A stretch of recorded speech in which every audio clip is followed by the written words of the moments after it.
Magandang buhay sa lahat mga kao. Ngayon po ay magpapalit tayo ng tawag dito, carbon to yun. Carbon nga ba ito?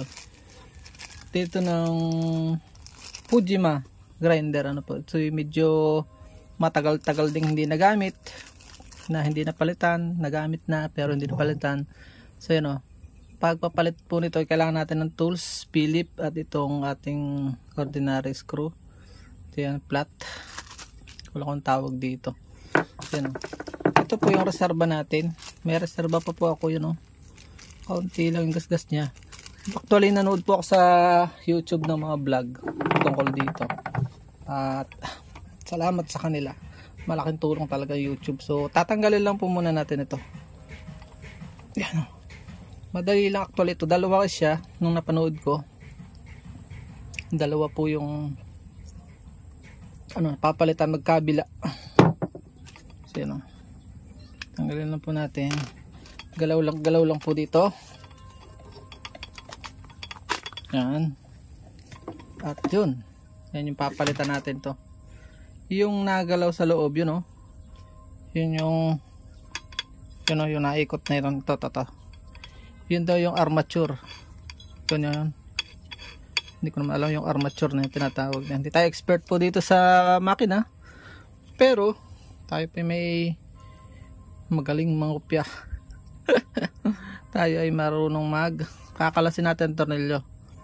Tingnan lang natin kung paano natin kinalas. Yung tip ko sa inyo. Para may balik natin. Maghanda tayo ng maliit na ganitong pangkalas para pansungkit. So sinusungkit lang po yan. So kakalasin po natin to. Yung iba ay hinuhugot lang. Iba-ibang klase po. Bawat tutorial po yung merong pang makita. At dahil ito na may nakita na, ay ito ay iba. Fujima. Kalasin lang po natin. Malaking bagay po yung nagbibideo. Dahil kita natin kung saan tayo magbabalik. Yan po ang tip ko sa inyo mga kawaw. So, dire-diretso na po tayo. Magandang buhay sa lahat. Shoutout sa bago at regular nating subscriber. Yun. Medyo nahihirapan tayo ma-monetize itong channel na to sa totoong buhay. Sapagkat sobrang higpit na ngayon Lolo. Bahala siya kung siya naghihigpit. So yun kakalasin natin yun. Madali lang pala. Sabi sa akin magtanong-tanong. So yun yun. Yung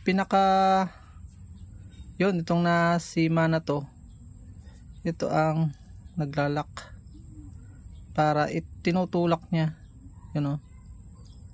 makapal pa naman ano ko yan dahilan bakit siya na usok, makapal pa, ano ko yan dahilan bakit na usok. So pagpapalitan madali lang siya. Ano kaya ang dahilan?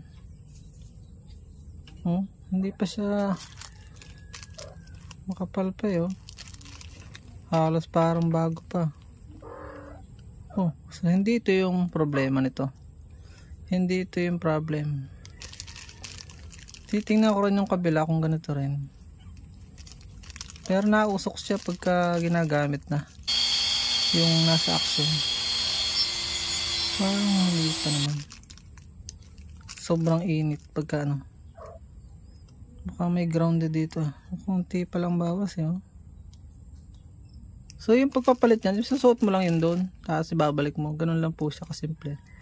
Since ito naman ay mukhang hindi pa siya baka nasa pag-ooperate ko lang. Sana may tayo. So yun nakaganon pala siya yung pinaka niya ground nakaganon nakasigo. Susuot dun, isusuot dun yung ground pinaka isusuot mo dun tapos ibabalik mo. Nakadali tapos tatanggalin mo ito dito. So may natutunan na rin tayo kahit parang pwede pa ito kaya hindi ko siya Hindi ko na muna siya kakalasin.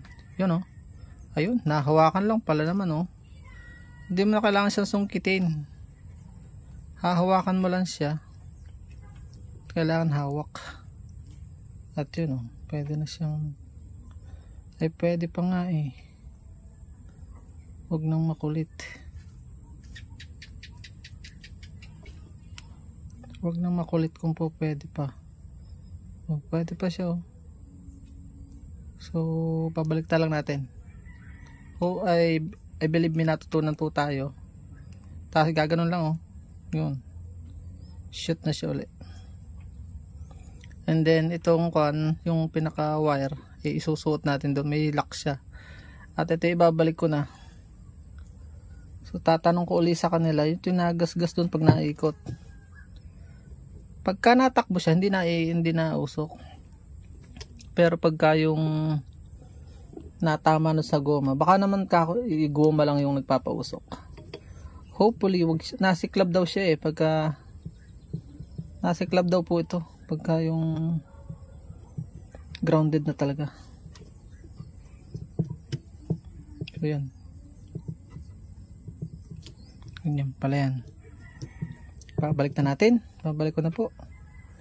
Dahil hindi pa naman siya siguro sa goma lang talaga. Yung baka nagpapausok lang ay yung talim. Makapal pa eh. Sa bagay hindi ko naman siya lagi ginagamit. Ang nagpapasira kasi po pati ng carbon ay yung dire-diretso ba yung yung pagpapaandar. Pagpapaandar po niya parang sa motor, ginagalaw lang si linyador. Wang wang wang wang. Pag ganun po yung patakbo natin, okay lang. Medyo maganda. Itong kabila, titingnan din po natin kung usually po ay parehas lang sila ng gas-gas. Kaya pag nagpalit ka doon sa isa, dapat palitan mo rin yung kabila. So ganyan lang po yan. Hindi ko na papakita lahat sa inyo pag hahaba po tayo. Hope may natutunan kayo kahit paano. Ang pagkakalas ay ganun lang kasimple. Yan o. Yan o. Kakalasan lang natin. So ganun din o. Mahaba pa. Ang pinapalitan po yan laro yan eh. Tinutulak nung nito. Tutulak. Ang pagpapalit po niyan ay pagka yung kalahati na lang na ganito ay since ng haba pa. Sabi ko nga sa inyo. So totoo yung napatunayan natin yung mga vlog na natin napanood. Yung gas-gas niya, yung nga yung armature yung naikot na yun yung gumagasgas doon. Siguro kung uusok pa ito ay papatingnan ko sa talagang marunong na panday kung bakit nausok. Mahirap mga has kasi electrical yan. Huwag natin ipapangahas. Pero pag ganitong mga basic, kailangan ang isang ordinaryo yung panday na nagtatry ng maging seraniko. Seraniko ay dapat alam na po ito. Parang motorsiklo na simple change oil, dapat alam natin. Ganun lang po yun mga basic niyan.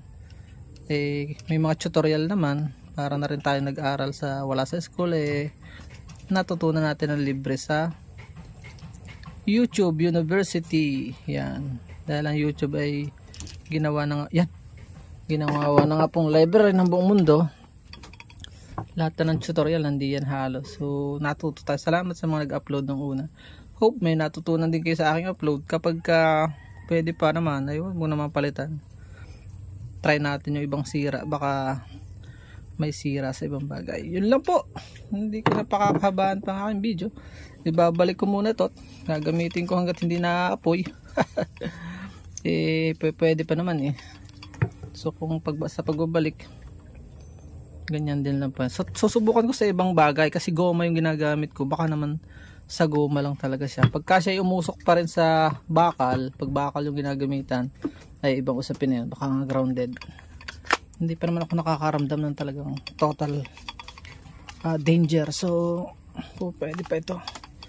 Yung akin pong ginagawa nga palang pugad, 2 channel yung in-uploadan ko. So baybayan nyo po yun. Yung heavy duty na pugad. Gamit po yung lumang gulong ng mga jeep na malalaki. Tatagal po ng almost 20 years. Yan, so ganyan lang po kasimple yung pagkakalas at pagbabalik ng carbon. Hindi man natin napalitan, may reserba naman tayo. Ipapakita ko sa inyo yung actual pag ako nagpalit na. Pero yun din lang naman basic na yun, itasalpak lang. At hope may natutunan po kayo sa ating maiksing video na ito. Bye bye and God bless. Please support all Filipino vloggers. Ipakita natin sa mundo, kakasang lahing Pilipino. Paalam po muna.